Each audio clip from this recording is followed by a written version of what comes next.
वंदे पुरुषोत्तमम। आज एक बहुत ही रोचक विषय है और वो विषय है मनुष्य बनने का रास्ता क्या है और हम मनुष्य बने हैं इसका पहचान क्या है। ये मनुष्य बनने का रास्ता क्या है, इसको जब ढूंढने के लिए निकलते हैं अनेकों लोग अपना संपूर्ण जीवन बिता देते हैं। तब जो कंक्लूजन जीवन में आती हैं फिर वही बातें लोगों को बताते हैं कि इस तरह से जीवन को चलाने से ये जीवन सुंदर होता है।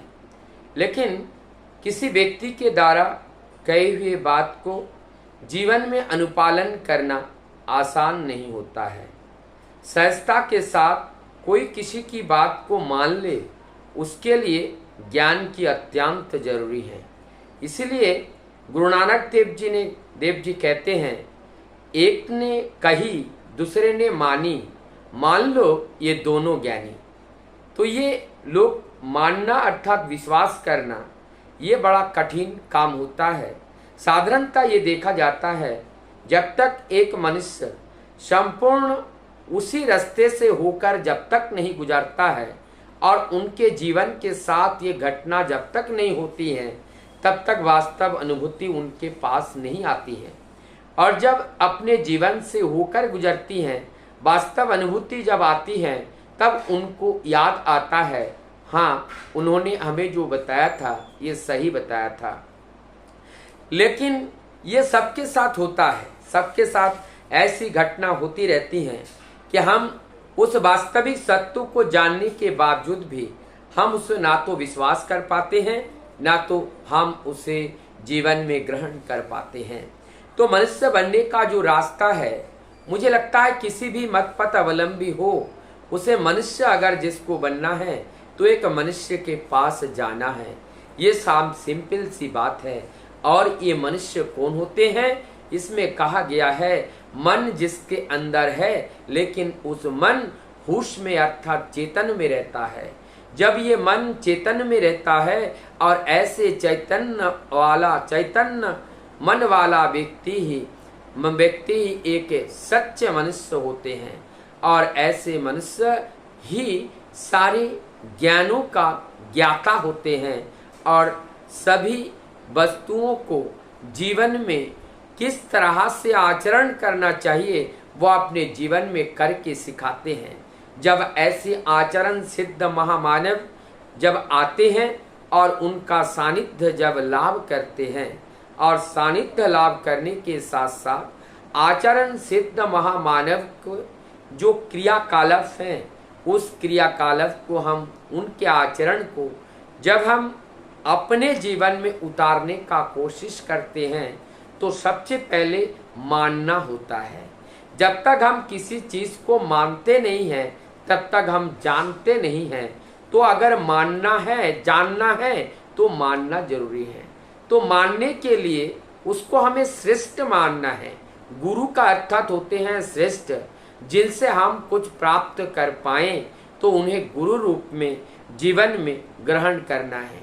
तो गुरु रूप में जीवन में ग्रहण किसको किया जाता है, जिनके पास ऑल आइडियाज होते हैं और सारे ज्ञान के अधिकारी होते हैं, मल्टी डायमेंशनल एक्टिविटी के अधिकारी होते हैं।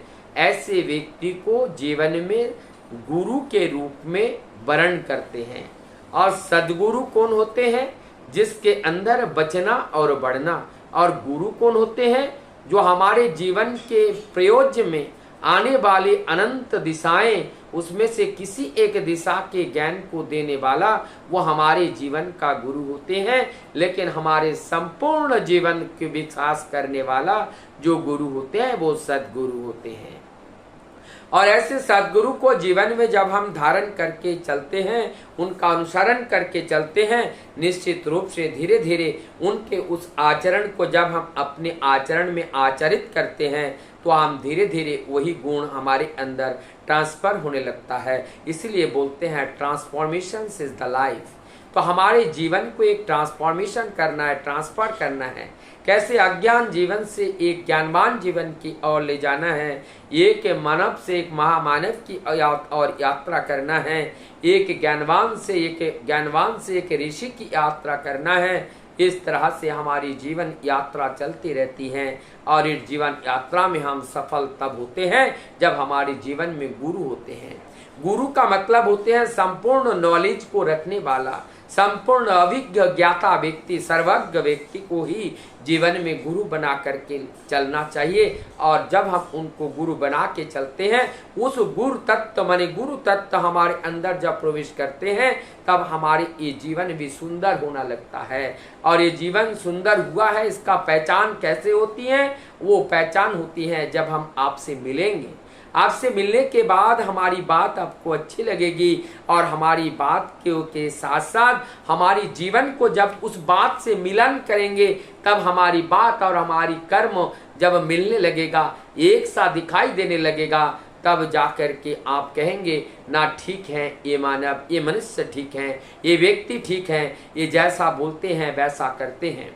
और जब मानवीय गुण का विकास होते हैं, किसी का दुख को देख करके उस दुख को दूर करने के लिए जब हम प्रयासरत रहते हैं, और यही गुण एक मनुष्य का होता है, और इस गुण को पा करके वो लाभान्वित होकर के वो हमारी गुणगान गाने लगते हैं, और तभी ये पहचान होते हैं वास्तव में इनके अंदर मानवता के जो गुण हैं वो विकास हुआ है।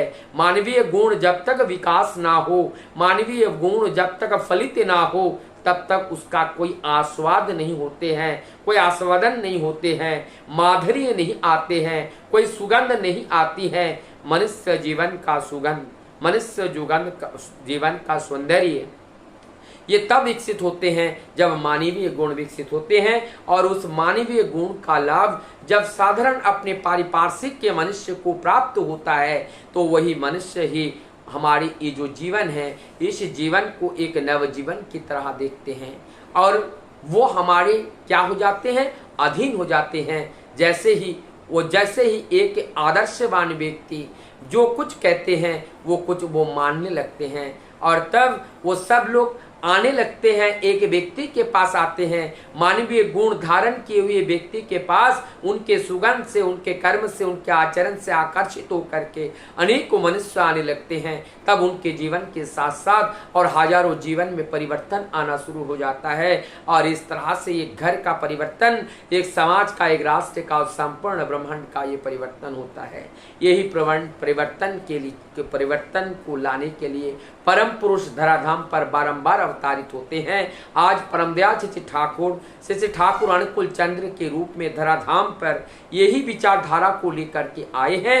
हम जिस भी मत पथ के अवलंबी क्यों ना हो, हम उस आचरण को जब धारण करके चलते हैं, तो हम जो भी है वो एक प्योर व्यक्ति बनते हैं। अगर मुस्लिम है तो हम एक खांटी मुसलमान बनते हैं, अगर हम सिख हैं तो एक प्योर सिख बनते हैं, हम क्रिश्चियन हैं तो एक प्योर क्रिश्चियन बनते हैं, हम हिंदू हैं, हम आर्य हैं तो एक प्योर सनातनी आर्य बनते हैं। तो हम एक प्योर व्यक्ति बनाने के लिए, एक प्योर व्यक्ति बनने के लिए वो धराधाम पर आकर के हमें वो ज्ञान, वो बोध देने का प्रयास करते हैं। जरूरत है हम लोगों को उनके पास जाना और उनको जीवन में ग्रहण कर करके चलना, तभी हम अपने जीवन, अपने परिवार जीवन, समाज जीवन, राष्ट्र जीवन और संपूर्ण जगत के कल्याण के लिए, कल्याण के राह पर हम अपना आहुति देने में सक्षम हो पाते हैं।